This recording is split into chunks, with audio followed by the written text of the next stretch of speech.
जय श्री राम दोस्तों। कैसे हैं आप सब? आई होप आप सब बहुत अच्छे होंगे। इकोनॉमिक्स स्पेशल क्लास में आप सभी का स्वागत है। आज मैं आपके लिए इन्फ्लेशन का टॉपिक लेके आया हूँ। इन्फ्लेशन का ये पार्ट 1 है।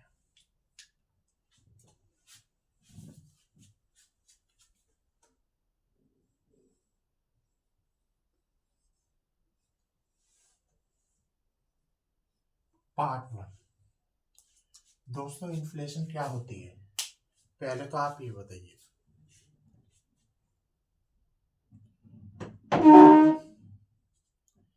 इन्फ्लेशन यानी महंगाई।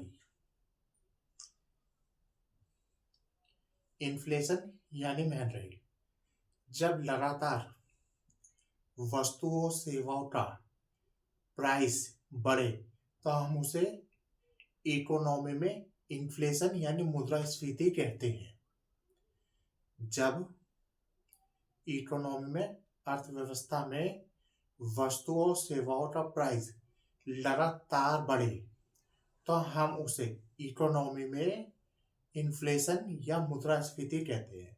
शुद्ध हिंदी में इसे महंगाई कहते हैं। दोस्तों, आज हम महंगाई यानी इन्फ्लेशन के ऊपर चर्चा करेंगे। सिचुएशन ऑफ द इकोनॉमी, ये मैंने पहले ही लिख के रख लिया। लिखने में टाइम लगता, मेरा व्हाइट बोर्ड है, लिखने में टाइम लगता, डिजिटल बोर्ड नहीं है जो तुरंत लिखा जाता, इसलिए पहले से लिख के रख लिया ताकि टाइम वेस्ट ना हो। अब आप हम इस पे जो लिखा हुआ है इस पे डिटेल में चर्चा करेंगे। दोस्तों, लिक्विडिटी यानी तरलता, इसके बारे में मैं पहले भी बता चुका हूं।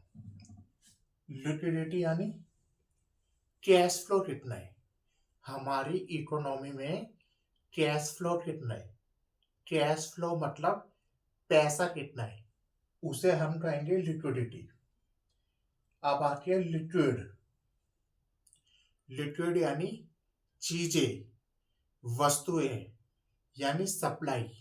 हमारे देश में वस्तुओं की सप्लाई कितनी है, हमारे देश में यानी हमारी इकोनॉमी में वस्तुओं की सप्लाई कितनी है, उसे हम कहेंगे लिक्विड। अब आ रही परचेजिंग पावर, क्रय शक्ति। हम कितनी कीमत पे परचेजिंग पावर कर सकते हैं। ज्यादा कम, हमारी परचेजिंग पावर ज्यादा होगी कम होगी, ये हमें इन्फ्लेशन, डिफ्लेशन, रिसेशन ये बताएगा। परचेजिंग पावर होती है क्रय शक्ति, कि हम क्रय शक्ति ज्यादा कर रहे हैं ये कम कर रहे हैं। क्रय शक्ति मतलब हिंदी में, शुद्ध हिंदी में, हम ज्यादा खरीद रहे हैं, वस्तुओं का हम ज्यादा खरीद रहे हैं या कम खरीद रहे हैं। जैसे ये मार्कर, मान लीजिए ये 100 रुपए के 4 आते थे, ठीक है, पहले। अब इसकी वैल्यू बढ़ रही, प्राइस इसका बढ़ रहे, तो क्या अभी 100 रुपए के 4 आएंगे, तो जो मेरी क्रय शक्ति है दोस्तों वो कम हो रही। जैसे इसी एग्जांपल को मैं बता रहा हूं, पहले ये 100 रुपए के 4 आते थे, अब 4 मारकर 125 रुपए के आ रहे हैं दोस्तों।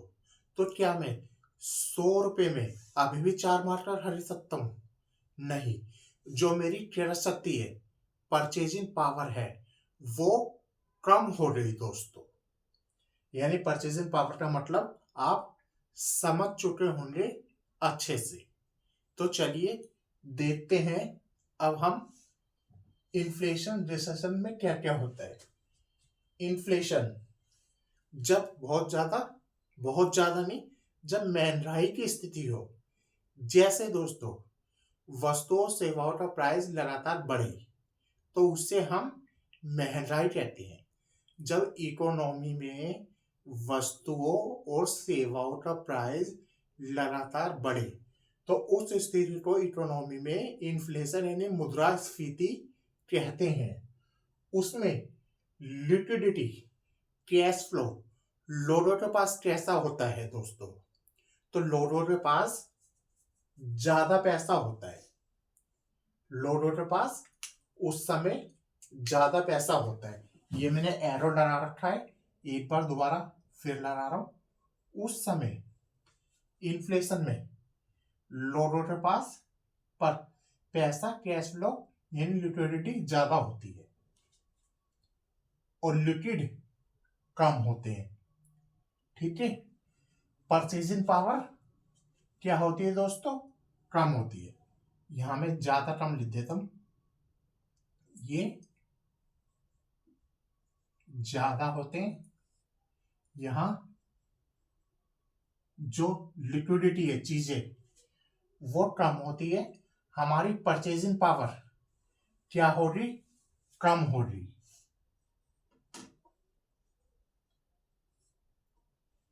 क्यों कम हो रही? क्योंकि चीजें सप्लाई कम है दोस्तों। पैसा तो है, सप्लाई कम है। यहाँ पे जो सप्लाई आ रही है, चीजें कम है, इसलिए परचेजिंग पावर भी कम हो जाएगी।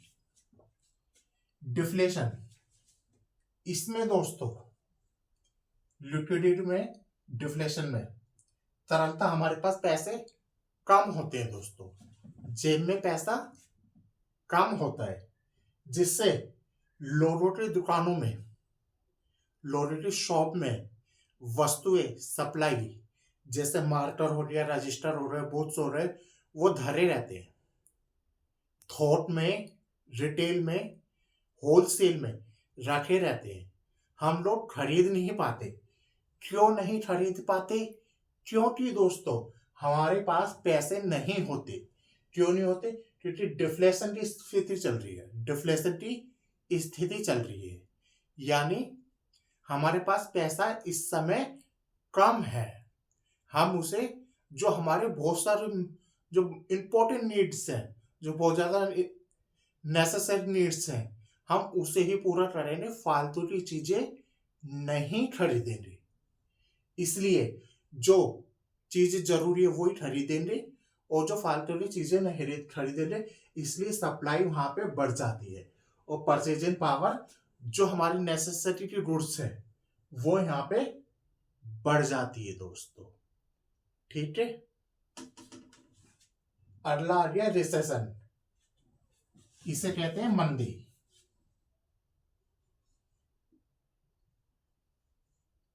इसे कहते हैं मंदी। मंदी ये भी डिफ्लेशन का ही, उसके जैसा ही पार्ट है दोस्तों। इसमें भी लोगों की जेबों में पैसा दोस्तों कम होता है, जिसकी वजह से जो चीजें हैं वो दुकानों में पड़ी रहती है। हमारी क्रय शक्ति, जो क्षमता है, वो हम खरीद नहीं पाते, क्योंकि हमारी जेब में पैसा कम होता है। इसलिए दुकानों में चीजें, लिक्विडिटी बढ़ी रहती है और परचेजिंग पावर बढ़ती है। क्यों बढ़ती है दोस्तों? क्योंकि यहाँ पे चीजें सस्ती है, सस्ती है।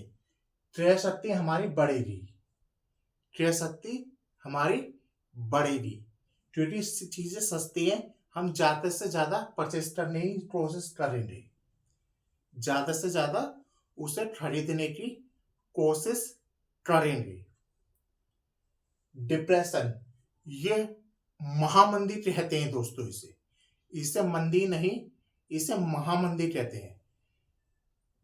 रिसेशन को तो एक बार को दोस्तों हम झेल लेते हैं, कोई बात नहीं। इंडिया में बहुत सारे सेक्टर ऐसे हैं दोस्तों जिसमें रिसेशन पाया जाता है। जैसे शेयर मार्केट में अक्सर रिसेशन देखने को मिलता है। आपने भी सुना होगा कि मंदी की स्थिति चल रही है, उसे हम झेल लेते हैं। लेकिन डिप्रेशन, इसे कहते हैं महामंदी। महामंदी ये ऐसी स्थिति होती है इसमें बहुत ज्यादा गरीबी आ जाती है, मतलब पैसा तो होता ही नहीं है। इसलिए मैंने यहाँ पे 3 एरो लगाए हैं। इसलिए यहाँ पे 3 एरो लगाए हैं। यहाँ पे चीजें भी कम हो जाती है, प्रोड्यूसर के पास भी पैसा कम हो जाता है, महामंदी आ जाती है। क्योंकि जो चीजें मार्केट बनाने वाले, मान लो एक फैक्ट्री में 10 लोग हैं, जब चीजें बिक ही नहीं रही दोस्तों, चीजें बिक ही नहीं रही, तो हम और माल बना के क्या करेंगे? पहला पॉइंट, माल नहीं बनाएंगे, यानी सप्लाई क्या होगी? कम होगी दोस्तों। सप्लाई क्या होगी? यहाँ पे कम होगी। और जो 10 लोग लेबर काम कर रहे हैं फैक्ट्री में, उन्हें मालिक सैलरी ऐसे तो दे रहा नहीं, उन्हें ऐसे तो दे रहा नहीं, काम करेंगे वो तभी दे रहा। और काम का बोल रहा, जब मार्केट बिकेंगे, जब मार्केट बिक ही नहीं रही तो वो काम कैसे करेंगे दोस्तों? तो मालिक उन्हें नौकरी से निकाल देगा, नौकरी से उन्हें निकाल देगा। इसलिए इसे महामंदी, डिप्रेशन की स्थिति कहते हैं। क्रय शक्ति भी इसमें कम हो जाती है दोस्तों। जो क्रय शक्ति है, परचेजिंग पावर, जब पैसा ही नहीं है तो हम खरीदेंगे क्या? देखो, डिप्रेशन की स्थिति, जब पैसा ही नहीं है तो हम खरीदेंगे क्या? कुछ नहीं। तो परचेजिंग पावर भी यहाँ पे कम हो जाती है। इसका ऑपोजिट हाइपर इन्फ्लेशन, इसके बारे में तो सुना ही होगा तुमने। गैलोपिन इन्फ्लेशन, ट्रिपिन इन्फ्लेशन, इसके बारे में तो सुना ही होगा।